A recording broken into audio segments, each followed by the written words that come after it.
Unit planning has really impacted my teaching in the way that now I can really leverage how I plan for priority standards. I've been able to put more of an emphasis on backwards planning and think ahead of what I actually want to do and how I'm going to do it.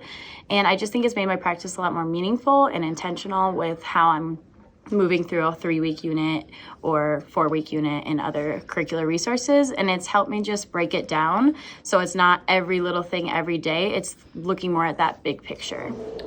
One of the big impacts of unit planning on my teaching this year has been really knowing where I want my students to be by the end of the unit. So that's looking at formative assessments, that's looking at projects, that's looking at minor informative ways of looking at their learning. And by inputting all of that, really looking at the unit as a whole, it's really helped me have a groundwork and a path, right? Like a roadway, getting me to know where I need my students to get to. It really has helped me focus my teaching. In a lot of ways, made me much more aware of what is important in what I'm supposed to be teaching to my kids. I am so much more aware of what is essential. What do I have to have kids know? And what do I have to have kids be able to show me that they know it when they walk out of my classroom?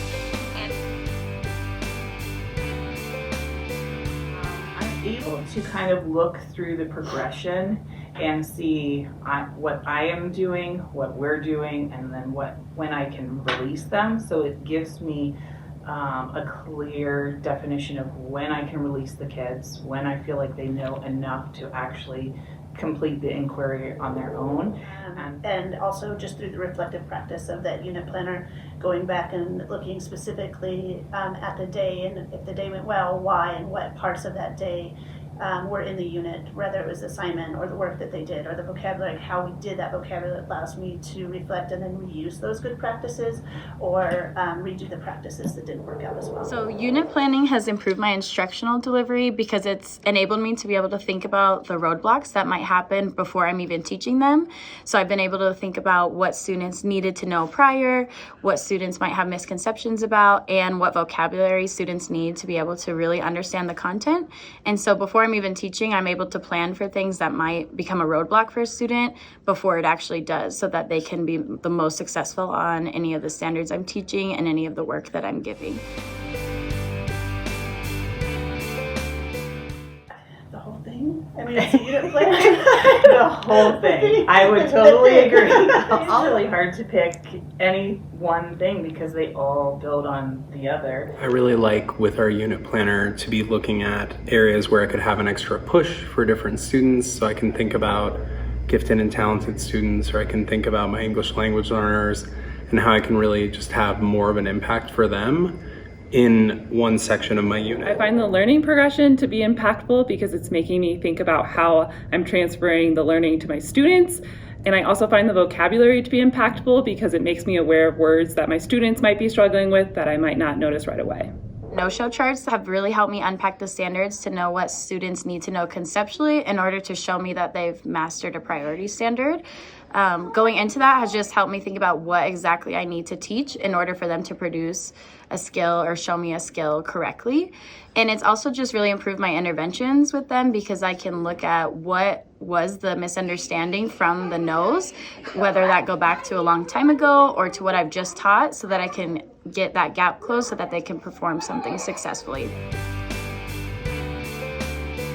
I think I was less intentional about the connections that all of the pieces had, and I don't think over the past couple of years I didn't have as many pieces in there. So we've included the no-show charts, we've included the progression, and those have really impacted everything else that I'm doing. And so I think my understanding of looking at as a whole and understanding that as a living document has really changed and developed. So when you first enter into teaching and you write that first unit plan, it's always fun to go back and look at how terrible it was. So, I mean, it's an ever-growing, and I think if you think of a unit plan as a living document and you think of everything that you're doing in the classroom as stepping stone to further growth. I don't think I have any unit plans. I'm like, oh, I'm just going to reuse this unit plan. Like there's, like I said, sticky notes and highlighters and everything all over, because you continue as you work through those assessments and as you look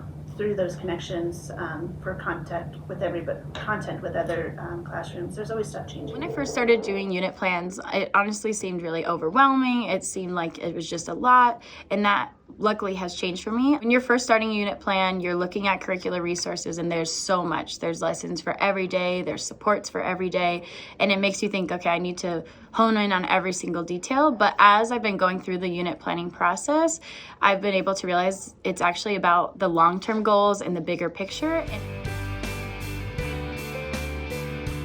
The more unit plans I make, the more I see how impactful they are for myself and for my students in my classroom. I've become more aware of how to really break down the standard and how to include components in my learning progression to meet the standard and to help my students. Unit planning has really had a positive impact on my students, and one of the ways it's really impacted them is by letting them know exactly where we're going. We created this unit plan. This is where I want you to be by the end of this unit. This is how we're going to get there. And when you are transparent with your students and clear with your students and let them have an understanding of what the end goal is, then all those minor little pieces that we put in place along that road to get to the final destination make more sense to them. They see the purpose, they understand the why. Then that cognitive load gets put onto them. I also like to make the connections to like CTE and careers. So everything that we look at, we can say, this is what you would be doing in this job, or this is what these people do.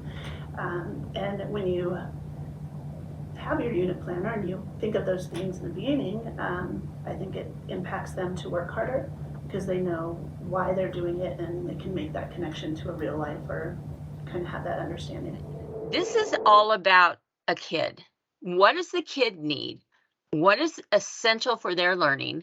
What is the way that we're going to approach it so that they get it? Mm-hmm. And if they don't get it, what are the alternatives? And if they're a different kind of learner, how are we going to get it to them?